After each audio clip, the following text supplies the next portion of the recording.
Welcome to another episode of Gardening Basic Series. In this video, we will be talking about fertilizers. So basically, when to fertilize, how to first fertilize, and what is the advantage of fertilizing our plants. And apart from that, we'll also talk about foliage sprays, liquid fertilizers. All these things we'll be talking in this video. I will not be showing exactly any preparation of fertilizers in this video. It is only just basic points we are going to cover it. Hi, this is Aparna. Welcome to Aparna's Green Garden channel. So if you see what is a fertilizer and why do plants need them, and that is the first topic first we should be worrying about. So what does the plant require in order to survive, grow and perform its daily activities? It needs lots of nutrients and minerals. So when you talk about it, how does those nutrients help the plant? It helps the plant from germination stage until reproductive stages, and in between it needs to fight off the diseases and pests which it gets. So for all these things it needs lots of nutrients and minerals. So now if you see, fertilizer is nothing but plant nutrients which we are supplying to our plants in the soil.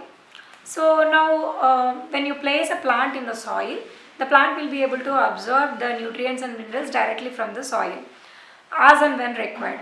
But when we are growing the plants in our containers, in terraces or balconies or anywhere, the nutrients and minerals which will be there in the soil will tend to leach out over a period of time because of the rains or watering, whichever be it will slowly go out of the soil. And moreover, plants also will be utilizing the nutrients, available nutrients. So because of this, there will be a deficit in nutrients to the plant. So because of these factors, we'll have to keep on reapplying fertilizers to our plants. So now next is, what kind of fertilizers are there? So that is the next question. Next question to that is, answer is, you have two varieties of fertilizers. One is organic, other one is synthetic or chemical fertilizers. So what all come under organic fertilizers and how is it useful? What benefits does it offer? When you see under organic fertilizers, your compost, be it organic compost or vermicompost, or next your manures, animal manures. When you say animal manures, you have cow manure, horse manure, pig manures, goat, sheep, all these things are manures. So any of them. Or next is your poultry manure, that is your chicken manure. And apart from that, whatever byproduct which we get from slaughterhouses, that is your blood meal or bone meal, apart from that fish meals, all these things are classified under organic fertilizers. So how exactly will they help? They help in building up the soil microbial activity, and they will help in giving good structure to the soil, and they will build up soil porosity also. So next, coming to chemical fertilizers, what do they exactly offer? Chemical fertilizers, if you take example, one or two examples, DAP or urea, these are all chemically made in factories. And yes, when you apply chemical fertilizers, they give very good results right away. But one disadvantage of that is, over a period of time, they will build up excessive unwanted substances in the soil, and because of this, the plant will tend to suffer. Too much of browning of the leaves or burning of the leaves. All these things we'll see in the plants because of excess side effects. This is a side effect of overusing the fertilizers. Now, when you are saying fertilizers, what exactly do they contain? These fertilizers contain nutrients, the plant nutrients. So then, what are these plant nutrients? These nutrients are divided into three categories. One is macronutrient or primary nutrient. Second one is secondary nutrient. Third one is micronutrients. So what comes under primary nutrients? Hydrogen, carbon, oxygen, nitrogen, potassium and phosphorus. All these 6 elements come under the primary elements. These are required in huge quantities throughout the stages of the plant. Next is secondary elements. Secondary elements are nothing but your calcium, magnesium and sulfur. These also have some roles in development of the plant, but they are required in lesser quantities compared to the primary quantities.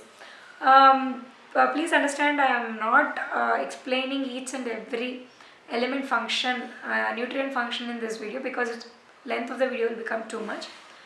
Um, Micronutrients are zinc, chlorine, copper, so boron. These are all micronutrients. These are required in very much lesser quantities. So only we'll talk about in this video only regarding the primary elements. So primary elements are out of the primary elements, hydrogen, carbon and oxygen are available in your nature in abundant. Whereas potassium, phosphorus and nitrogen are something which have to be periodically replenished. So what exactly this nitrogen do?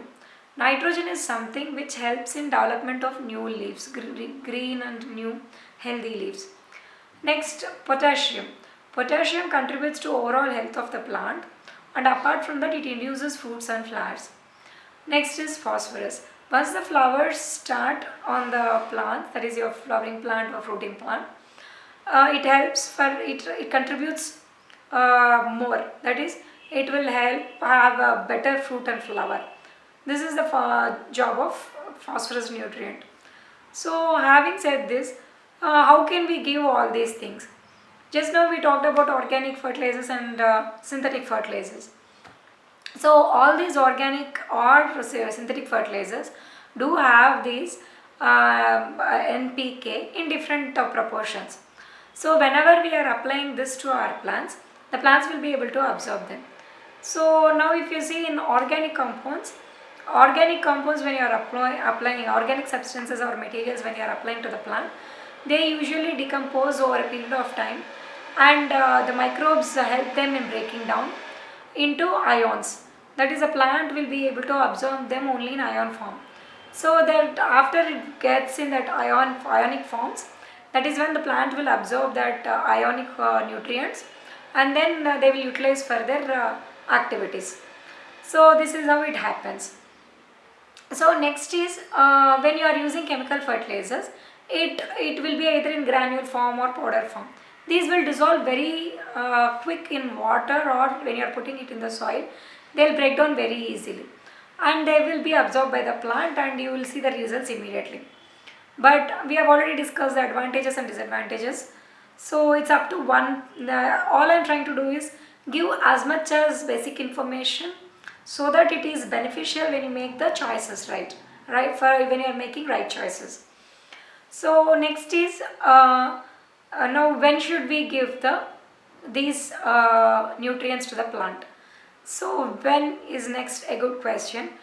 When should you give is when the plant is in a sapling stage, it needs more amount of nitrogen, because it has to produce more number of leaves in order to sustain itself.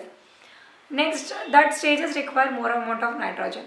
Next is your potassium and phosphorus. Next is the potassium has to be needed. Potassium is also needed in the initial stages and in the middle stages when it needs to put out flowers and fruits.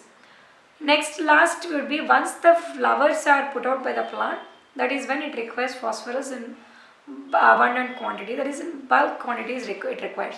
So these are the stages you will have to check on the plant whenever you are applying the fertilizers. So this is one more thing. Now we have already seen many liquid fertilizers which we have done earlier, videos which we have done earlier, like onion peel or banana peel fertilizers, liquid fertilizers, or with coffee grounds we have done, and we have already started utilizing the kitchen waste as compost for compost preparations. So these are all the ways in which you can use these nutrients and give them to the plant. And apart from that, if you see, my one more observation is when you are utilizing the liquid fertilizers as a foliage spray, or if you are putting it out to the near the roads, the plant will be able to absorb these nutrients much faster compared to the organic waste whichever we are giving. Because what will happen is water is a substance which the plant absorbs it whenever it needs, and it is easy to absorb. And moreover, when you are putting when you are spraying these liquid fertilizers in as a foliage spray, whatever the pores which are there on the leaves will also open up and absorb these nutrients whichever are there in our liquid fertilizers. So that is one more way we can utilize these liquid fertilizers for our plants, because it will have more, it is more effective and time saving compared to your other compost, other organic matter which has to break down, which requires time. So what I usually do is I apply organic compost every 2 months once, or 45 days once, and in between every 10 days or so, or weekly once, I spray these liquid fertilizers, so that the plant grows very healthy. So this is all about fertilizing your plants. So for beginners, I hope this is informative and useful. In case you have any other doubts, please write to us in our comments box below. So until the next video, stay safe, practice social distancing, wear mask whenever you are stepping outside. Thank you so much.